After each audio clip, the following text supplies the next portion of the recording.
Manahimik ka. Ako po si Father Fiel Pareha at ito po ang ating Christmas special segment, ang Days of Hope.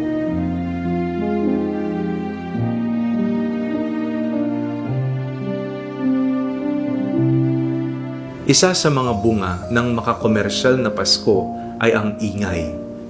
Kabi-kabilang busina ng mga sasakyan dahil sa holiday rush, mga paparty na may sayawan at kantahan, ang pagtaas ng food traffic sa mga palengke at malls at marami pang iba. Yan ay mga external na ingay pa lamang. At minsan, sumasakit na ang ating mga ulo.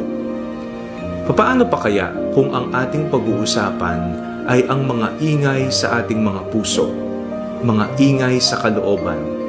Ibang level na yan ng ingay na maaring magdala sa atin ng takot, mga katanungan sa buhay at kalungkutan. Isang katakatakang tagpo sa kwento ng Pasko ay ang pagkapipi ni Zacarias. Sinabi ng nagpakitang anghel, "But now, because you did not believe my words, which will be fulfilled in their time, you will become mute, unable to speak, until the day these things occur." Binigyan ng pagkakataon ng Diyos si Zacarias para pagnilayan ang lahat ng nasa kalooban niya. Marahil dahil matagal na silang naghihintay ng kanyang asawa para magkaanak, nasa punto na siya ng pagsuko, pagdududa, pagtalikod at kalungkutan. Kaya, niregaluhan siya ng Diyos ng katahimikan. Kailangan nating manahimik. Sa katahimikan, naririnig natin ang ating sarili. Nasusuri natin ang ating mga karanasan.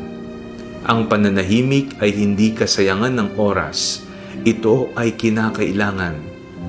Itikom ang bibig, buksan ang mga tenga. Pakinggan si Jesus na nangungusap sa ating mga karanasan.